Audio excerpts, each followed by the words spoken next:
E começou a valer nesta semana o reajuste de preço dos combustíveis feito pela Petrobras. A estatal elevou em 7,11%, o que representa cerca de 20 centavos, o preço da gasolina. A alta de preço não acontecia desde o fim do ano passado. Mas o que chamou a atenção, especialmente do agro, é que o diesel não foi reajustado. E aí fica a pergunta, será que vem uma alta do diesel por aí? Segundo a Associação Brasileira dos Importadores de Combustíveis, o diesel está com uma defasagem de 39 até 43 centavos por litro, dependendo do polo pesquisado.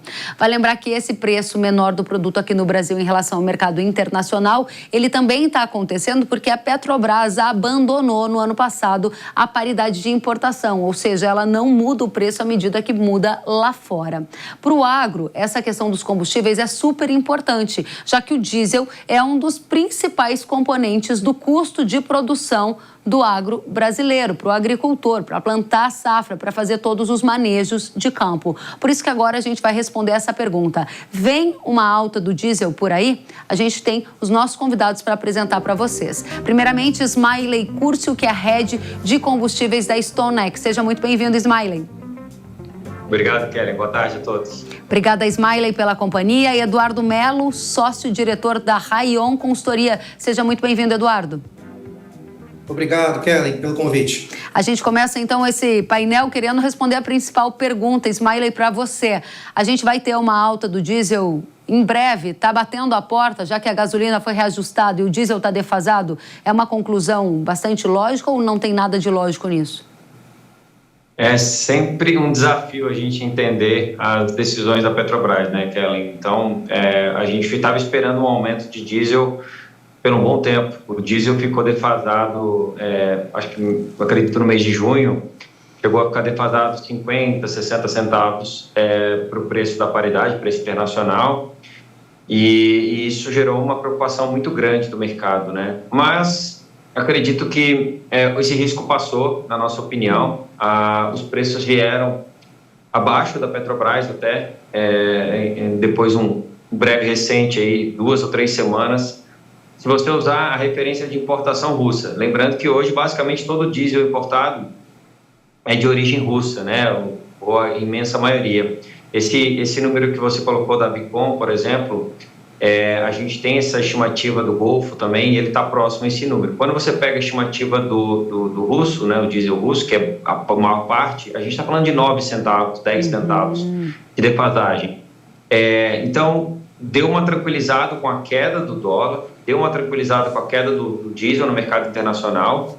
Então, na nossa visão, se você olhar o histórico recente, que a Petrobras não tem ajustado, a gente acha difícil, né? Até porque o mercado tem um período agora de alta demanda, mas o mercado importou bem, né? Junho a gente teve uma importação de 1,5 milhão de metros cúbicos, então os estoques estão confortáveis, né? O que seria um sinal para a Petrobras ajustar o preço, talvez um estoque mais baixo, tá? A gente acha que o risco é baixo nesse momento, mas sempre imprevisível quando se fala de Petrobras, né? Muito bem. Eduardo, você concorda? O risco é baixo da alta do diesel bater a nossa porta aí já nos próximos dias? Verdade. A gente, só para pontuar, a gente viu na virada do mês entre junho e julho um pico. Principalmente, eu acho que a depreciação do câmbio acabou sendo aí a grande mola propulsora para trazer toda essa pressão sobre a defasagem, né? Que faz com que o nosso preço aqui no Brasil estivesse, né, bem menor do que o preço no mercado internacional. Mas, assim, todo esse fator, né, considerando que a grande causa dessa desvalorização cambial foi o discurso do governo contra a política monetária, e o governo depois abrandou esse discurso e fez com que o câmbio voltasse, né, dos 5,67, que quando atingiu uma defasagem realmente muito alta, nossos números aí na ordem de 50 centavos, e que agora a gente está com os níveis um pouco mais, digamos assim, confortáveis. A gente está trabalhando hoje numa faixa de 20, segundo os nossos cálculos, tá? Então, assim, eu acho que o risco ele acaba sendo diminuído nesse momento, né? Até porque o governo geralmente, vamos melhor dizer, a Petrobras, ela faz os movimentos quando as mudanças elas são mais estruturais do que conjunturais.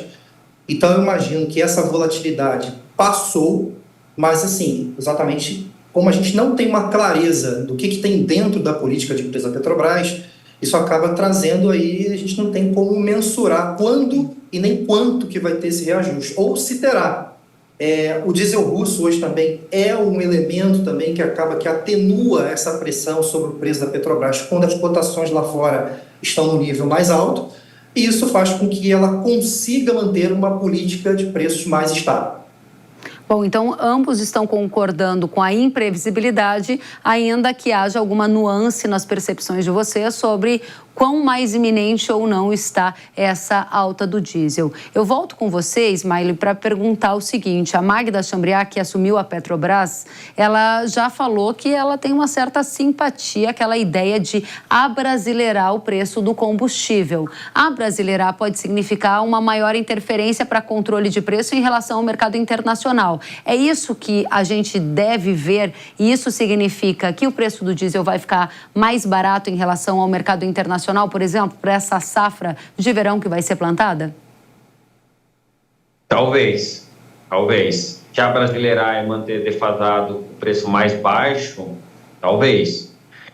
Mas lembrando, tá, Kellen, que em maio mesmo, o preço da Petrobras ficou mais caro que o mercado internacional, por vários dias, 2 ou 3 semanas. Então, isso pode acontecer. Com essa estabilidade de preço, com uma combinação de câmbio e mercado internacional e preço do diesel, a Petrobras não necessariamente fica mais barata.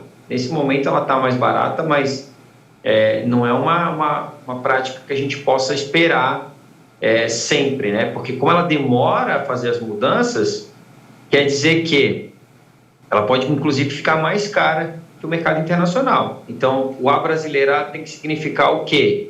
Não vamos mexer, vamos manter sempre abaixo do mercado internacional. O que é mercado internacional, né, Kellen? Porque eu vejo o pessoal falando muito de níveis de preço, por exemplo, dos Estados Unidos, e a gente sabe que, na realidade, o diesel russo ele entra muito barato justamente porque ele precisa entrar barato, né? Então, é sempre muito difícil a gente entender o que está por trás dessa política do governo. Eu acredito, tá, na minha opinião, que o governo queira mexer o mínimo possível do preço da Petrobras para não causar turbulências no mercado. Acho que qualquer movimento, seja para cima ou para baixo sempre positivo para a população, mas às vezes muito danoso para o mercado, né? Mercado importador, mercado que está se posicionando. Então, acho que a Petrobras, com essa política de se movimentar o mínimo possível, pode ser que a gente acredite que o mercado vai trabalhar em volta disso, né? Quando tiver oportunidade de importar, vai importar. Quando não tiver oportunidade, como é agora, tá? Ela vai importar só o necessário. Tá certo. Mas é muito improvável algo muito diferente disso, tá? E dentro desse contexto, Eduardo, que a gente coloca aqui, uma política de abrasileirar o combustível, aumentam os riscos de algum desabastecimento, à medida que pode ficar menos interessante para o importador fazer a compra e a conta financeiramente não fechar para as companhias? Então, são 2 questões para você. Primeiro, o que significa abrasileirar? É manter o preço do diesel mais baixo por mais tempo. E segundo, se esse artificialismo de fato for colocado em prática, isso significa algum risco de desabastecimento. Afinal de contas, a gente está aí se aproximando do plantio da safra verão. Respondendo a sua primeira pergunta, passado já mais de um ano da nova política de preço da Petrobras, a gente não sabe exatamente o que significa abrasileirar. O que eu sei que o abrasileirar pelo menos assim, desde o ano passado nós vimos movimentos. Nessa mesma época do ano passado, nós vimos uma defasagem entre o diesel internacional e o diesel nacional, mais caro, o diesel internacional, próximo de R$1. E o que aconteceu? A Petrobras segurou para passar esse reajuste durante um período aí de 60, 70 dias. Acho que esse foi o primeiro teste que a política de preço da Petrobras passou, a nova política de preço. Depois houve o efeito inverso. O preço internacional ele ficou mais barato do que o preço nacional. E, na nossa leitura, com a intenção de recompor aquelas perdas que ocorreram anteriormente, por conta dessa elevada defasagem, a Petrobras demorou a repassar essas quedas. Parece assim uma conta de equilibrar. Quando eu evito de passar uma alta, porque tem um custo político envolvido nisso, mas também eu não posso também deixar de prestar contas e ficar trabalhando no prejuízo durante um período longo. Então, eu acho que tentam, de alguma forma, não repassar essas volatilidades, evitar o custo político de aumentar os preços e também eu não repasso a queda quando ela acontece. Então, acho que existe aí essa tentativa do equilíbrio. Muito bem. Agora, quem tem decisões de negócio para tomar e está nos assistindo, essa é a última pergunta, nossa última rodada. Smiley, faz o quê? Espera, acreditando que o preço de fato não vai subir, ou aproveita que o preço está baixo e toma alguma providência para mitigar algum risco e fazer uma melhor gestão lá dos negócios? É legal você fazer essa pergunta porque está claro que a gente depende do produto importado. Então, se você pensar no preço da Petrobras, eu acho que a gente tem pouco risco, porque por tudo isso que a gente conversou até agora. Se você pensar no mercado internacional, Kelly, talvez exista uma probabilidade maior de preço ficar mais firme nos próximos meses, tá? Você vê o consumo está muito forte no verão americano, você vê a Europa também numa demanda boa, tem uma perspectiva cada vez maior de redução de juros nos Estados Unidos, né? Saiu a inflação americana negativa hoje. Então, acredito que isso é um conjunto de fatores mais altista do que baixista, se você pensar em preços, tá, para o produtor, né, que vai consumir. Agora, o impacto do importado ele é normalmente menor do que o impacto da Petrobras. Mas, de qualquer forma, eu acho que o produtor pode aproveitar, sim, essa oportunidade, pré-plantio agora, né? Acredito que setembro comece o plantio, agosto em algumas regiões. Eu acho que são boas oportunidades para avançar, especialmente com a queda de dólar, né, Kelly? Então, acredito que sim. Obrigada, Smiley, pela pergunta. Mesmo para você, Eduardo, é hora de aproveitar esse atual patamar do diesel ou não, porque a situação deve se manter assim ainda mais um tempo?